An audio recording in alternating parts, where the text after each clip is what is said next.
Vamos a ver, antes de entrar en materia en la sesión de hoy, para empezar voy a decir en base a las cosas que me has comentado en el correo, con respecto a, por ejemplo, la base de datos Postgres, para empezar, no voy por orden. Entonces, hay que tener en cuenta que, como comentaba el otro día, dentro de las dos familias principales de base de datos, técnicamente todo el mundo la llama Postgres, pero es PostgreSQL. Entonces, con esto lo que te quiero decir es que esa base de datos realmente, aunque tiene funcionalidad extra con respecto a otras bases de datos, pero cae dentro de la misma familia. Quiero decirte con esto que tenemos, por ejemplo, otra base de datos llamada MariaDB, que de hecho es una evolución de MySQL. Tenemos Oracle, tenemos Microsoft SQL Server.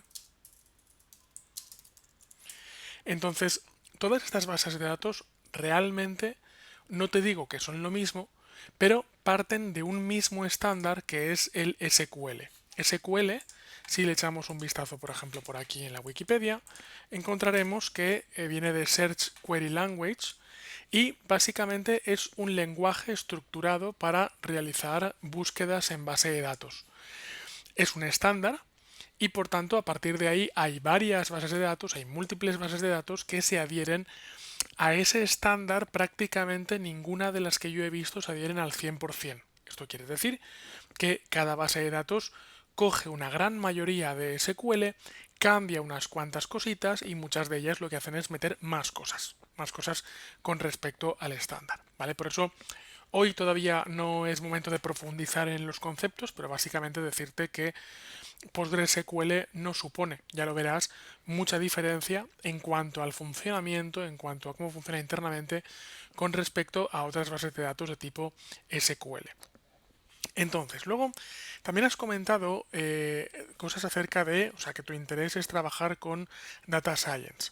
Entonces, el campo del Data Science es muy interesante desde el punto de vista de que, de hecho, se está construyendo un campo actualmente a partir del Data Science. Hasta hace unos pocos años se suponía que era una rama de la informática, pero pues cuantos más años pasan, más está claro que el data science es algo que bebe tanto de la informática como de matemáticas, como de estadística, como de un montón de campos más, como de la sociología, por ejemplo.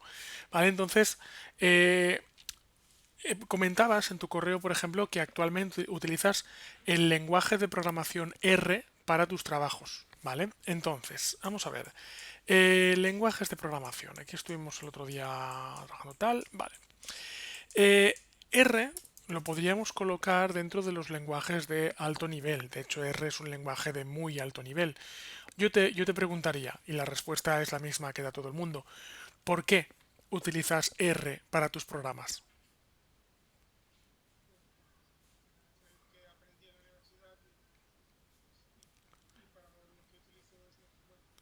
Sí,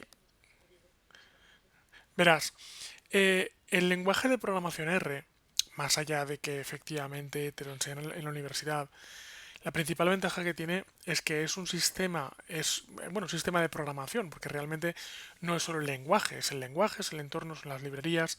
Eh, lo que tiene es una magnífica proporción entre el esfuerzo que tú aplicas y el resultado que obtienes.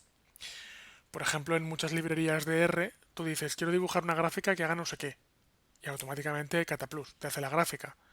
Y tú te olvidas de descargarte librerías de gráficas, te olvidas de aprender a trabajar con gráficos 2D o 3D. Tú simplemente dices quiero mi gráfica y la gráfica aparece en pantalla.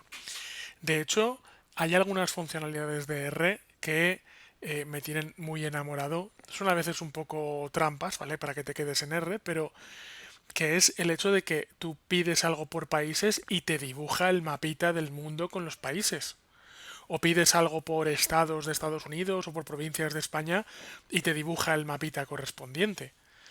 Entonces, eso tú no sabes el esfuerzo que ahorra con respecto a tener que hacerlo manualmente. O sea, el ahorro de esfuerzo es brutal. Entonces, ¿qué nos da R? Pues R nos da algo parecido a lo que nos da el lenguaje de programación Python para bueno, en este caso para Big Data o Data Science, que es una proporción muy buena entre escasa dificultad de uso y de aprendizaje y gran cantidad de resultados. ¿Vale? Como te decía el otro día, de la misma forma, no le pidas a R un rendimiento excelente. No le pidas a R que rinda igual que un programa programado en C. Pero es que no es comparable. Porque en C pelado te lo tienes que hacer tú todo y cuesta un huevo hacértelo todo, mientras que en R haces plus y lo tienes todo ya hecho. ¿Vale? Quiero decir que el objetivo no es en sí mismo comparar, ¿vale?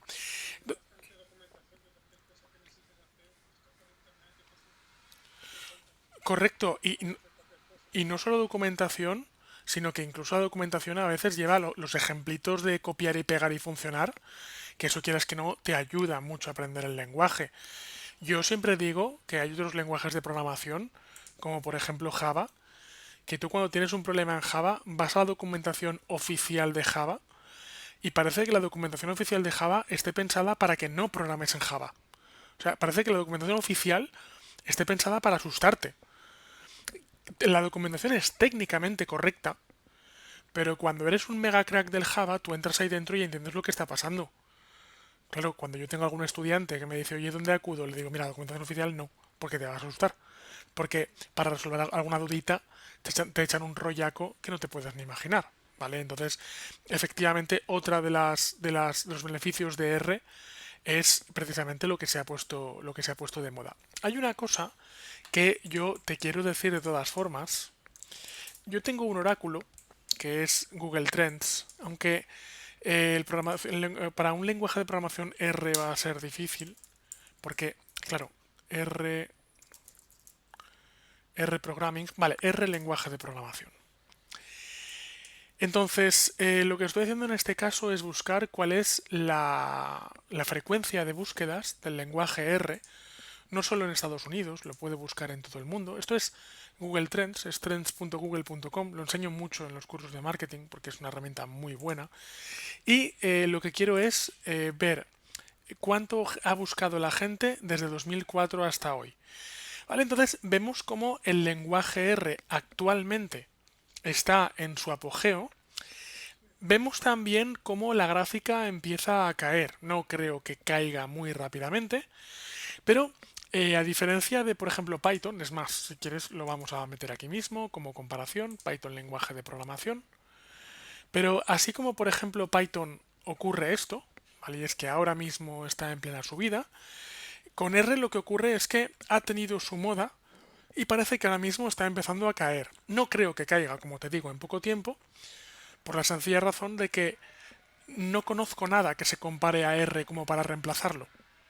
O sea, no es que, hombre, sí está MATLAB, pero MATLAB es otra cosa muy diferente. Entonces, lo que te quiero decir es que siempre hay que tener cuidado con los lenguajes de programación que se ponen de moda en un cierto momento, porque en otro cierto momento pueden caer. ¿Vale? Y, por ejemplo, esta es otra de las cosas que explica el resurgimiento de Python actualmente, y es que se está poniendo de moda como lenguaje de programación común a múltiples entornos. ¿Vale? Bien, vamos a continuar